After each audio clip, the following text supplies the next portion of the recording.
Hello everyone, welcome to NCS academy. நம்ம சேனலில் 12ஆம் வகுப்பு தாவரவியல் பாடத்தில் சில முக்கியமான வினாக்களை பார்த்துட்ருக்கோம் பாடவாரியாக. இப்போ முதல் பாடம் தாவரங்களின் பாலிலா மற்றும் பாலின பெருக்கம் அப்படிங்கிற தலைப்பின் கீழே தொடர்ந்து முக்கியமான கேள்விகளை பார்த்துட்ருக்கோம். அதில் இன்றைக்கி நம்ம சூழின் அமைப்பு, அதனுடைய வகைகளை பற்றிலாம் பார்க்க போகிறோம். இது வரைக்கும் நம்ம சேனலை சப்ஸ்கிரைப் பண்ணாங்க, சப்ஸ்கிரைப் பண்ணிக்கிங்க. வாங்க வீடியோ போகலாம். முக்கியமான கேள்வி என்னென்னு பார்ப்போம். சூழின் அமைப்பு அல்லது பெருவித்தகம் அப்படின்னு சொல்கிறாங்க. சூழின் அமைப்பு அல்லது பெருவித்தகம் ஒன்று அல்லது இரண்டு சூழறைகளால் பாதுகாப்பாக சூழப்பட்ட சூழ் பெருவித்தகம் என்று அழைக்கப்படுகிறது. அதாவது ஒன்று அல்லது இரண்டு சூழ் உரை, அதாவது இன்டகமெண்ட் சொல்லுவோம். இப்போ அதனுடைய அமைப்பு பார்க்கும்போது உங்களுக்கு தெரியும். ஒரு முதிர்ந்த சூழ் ஒரு காம்பையும் ஒரு உடலையும் கொண்டிருக்கும் அப்படின்றாங்க. ஒரு முதிர்ந்த சூழானது அதுக்கு ஒரு காம்பும் ஒரு உடலையும் பெற்றிருக்கும் அப்படிங்கிறாங்க. இதுதான் முதிர்ந்த சூழ் அல்லது சூழின் அமைப்பு அல்லது பெருவித்தகம் அப்படின்னு பேர். அடிப்பகுதியில் அமைந்த சூழ்களை சூழொட்டு திசு அப்படின்னு சொல்கிறாங்க. சூழொட்டு திசு பற்றி நம்ம 11ஆம் வகுப்பு பாடத்திலே பார்த்துருக்குறோம்.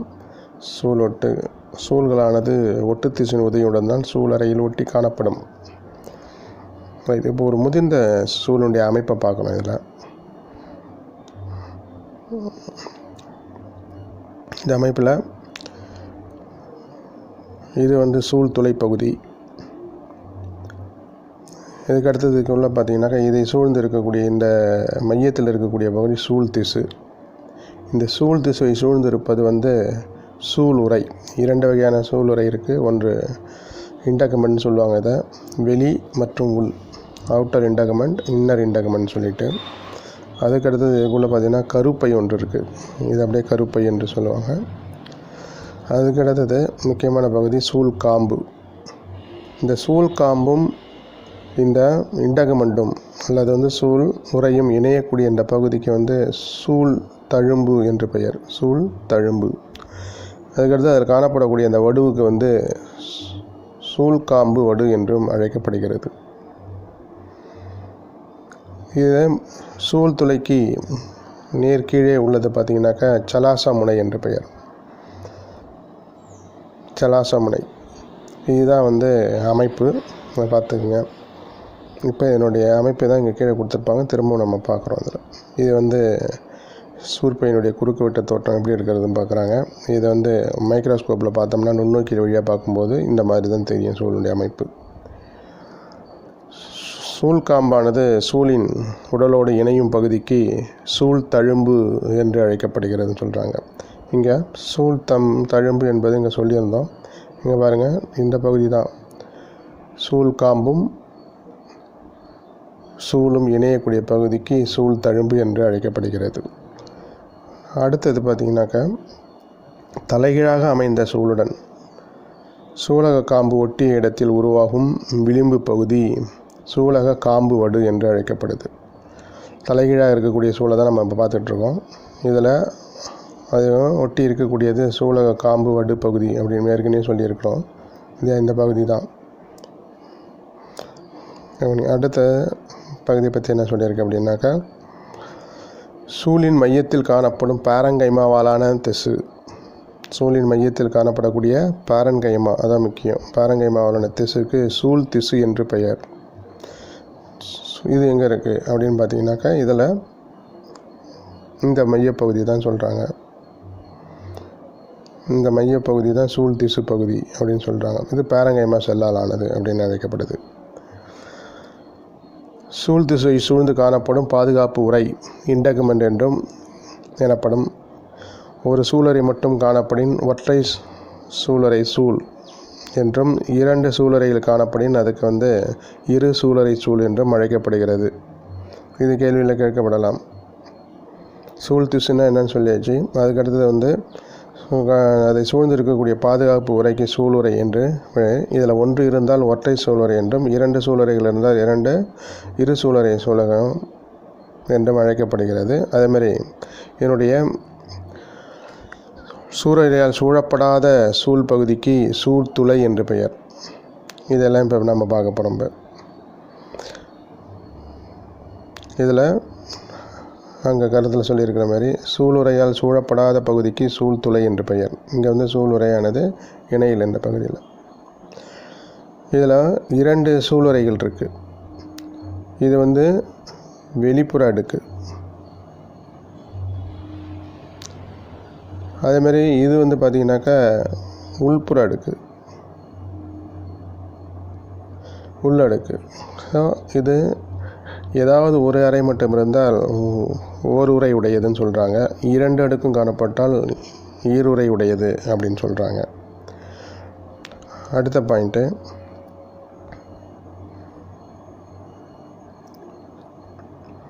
சூழ்திசு, சூளுரை மற்றும் சூழ்காம்பு ஆகியவை சந்திக்கும் இணையும் பகுதிக்கு சலாசா என்று பெயர்னு சொல்லியிருக்கேன். சலாசா என்பது இங்கே பார்த்தீங்கன்னா தெரியும். அதாவது சூழ்திசு, சூளுரை மற்றும் சூழ்காம்பு இந்த பகுதி தான் சலாசா பகுதி. சூழ்காம்பு, சூளுரை மற்றும் சூழ்திசு இதெல்லாம் இணையக்கூடிய இந்த பகுதியை தான் சலாசா முனை அப்படின்னு அழைக்கப்படுது. அதுக்கடுத்தது பார்த்தீங்கன்னாக்கா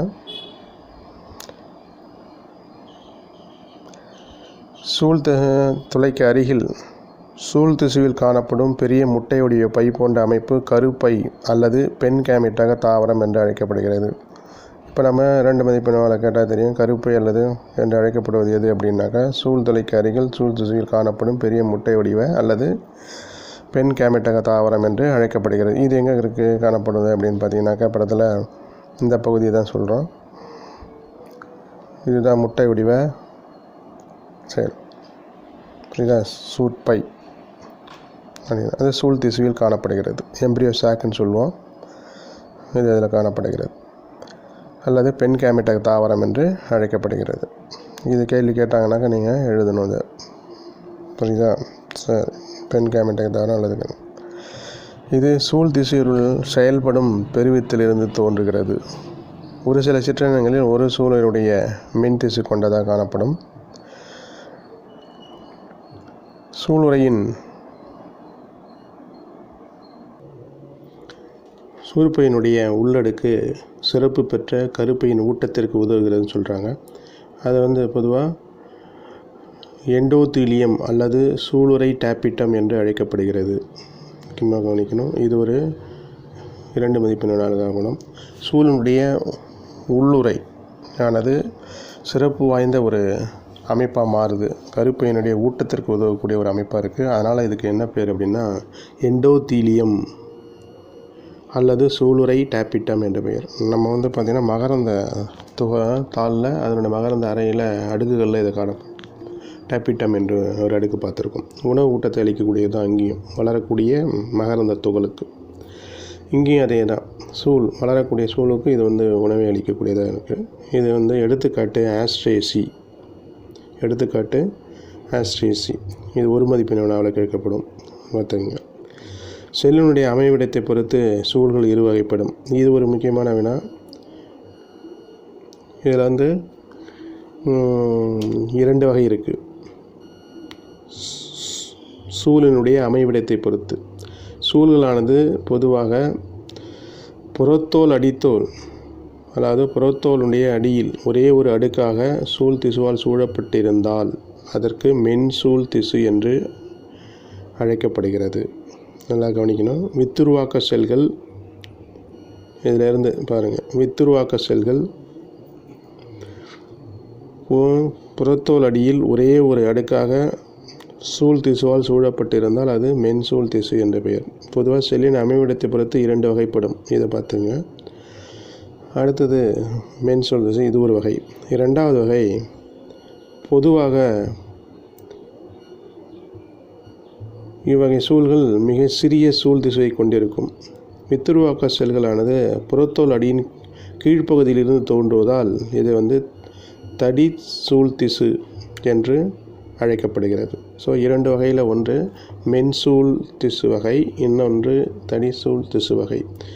இதை கேட்டாங்கனாக்கா தடிசூல் வகை 2 மார்க்கில் கேட்டாலும் சரி, அல்லது வகைகளை கேட்டாலும் சரி, இது கேள்வி புத்தக வினாவிலே இருக்குது, பார்த்துங்க. வித்துருவாக்க செல்கள் புறத்தோல் அடியின் கீழ்ப்பகுதியில் இருந்து தோன்றினால் அந்த வகை செல்கள் தடிசூல் திசுன்னு சொல்லியிருக்காங்க. இங்கே வித்துருவாக்க செல்கள் புறத்தோல் அடியின் ஒரே ஒரு அடுக்கு திசுவால் சூழப்பட்டு இருந்தால்தான் அது மென்தோல் திசு என்று பெயர். ரைட். இத்தகைய சூல்கள் பொதுவாக அதிக சூல் திசு கொண்டவையாக இருக்கும். சலாசா மற்றும் கருப்பையின் இடையே சூலின் அடிப்பகுதியில் காணப்படும் செல் தொகுப்பு ஹைப்போஸ்டே. இன்னும் 2 முக்கியமான கலைச்சொல் வார்த்தைகளை சேர்ந்துக்கிறோம். இது 2 மதிப்பெண் 1 மதிப்பெண்ணால் கேட்கப்படும். ஹைப்போஸ்டேஸ் மற்றும் எபிஸ்டேஸ் என்றால் என்ன? இப்போ ஹைப்போஸ்டேஸ் அப்படிங்கிற சலாசாவினுடைய மற்றும் கருப்பையின் இடையே சூலின் அடிப்பகுதியில் காணப்படும் செல் தொகுப்பு ஹைப்போஸ்டே என்று பெயர். அதே நேரத்தில் சூல் துளைக்கும் கருப்பைக்கும் இடையே காணப்படுவது இது சலாசா மற்றும் கருப்பையின் இடையே காணப்படுவது ஹைப்போஸ்டே என்று பெயர். சூல் துளைக்கும் கருப்பைக்கும் இடையே காணப்படுவது எபிஸ்டே என்று அழைக்கப்படுகிறது. பொதுவாக இதை 2 மதிப்பெண்ணில் கேட்டாங்கனாக்கா இவ்வாறு எழுதலாம். சூல்கள் பொதுவாக இதிலேருந்து ஆரம்பிக்கும். அதிக சூல் திசு கொண்டவையாக இருக்கும். சலாசா மற்றும் கருப்பையின் இடையே காணப்படக்கூடிய பகுதிக்கு ஹைப்போஸ்டே என்றும், சூல் துளைக்கும் கருப்பைக்கும் இடையே உள்ள பகுதி எபிஸ்டே என்றும் பெயர். இப்போ நம்ம அந்த படத்திலே பார்க்கலாம், பாருங்கள்.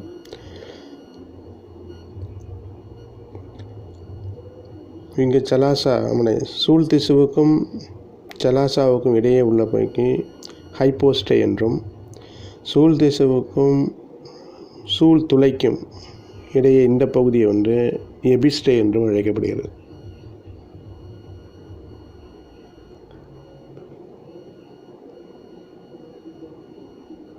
எபிஸ்டே அப்படி என்றும் அழைக்கப்படுகிறது. அடுத்தது பாயிண்ட் போவோம். சூலினுடைய வகைகள். இதில் எத்தனை வகைகள் இருக்குது அப்படின்னு பார்த்தீங்கன்னாக்கா ஒரு 6 வகைகள் இருக்குது. இதனுடைய வகைகளையும் அதனுடைய அமைப்பையும் அடுத்த வீடியோவில் பார்க்கலாம். தேங்க்யூ ஃபார் வாட்சிங்.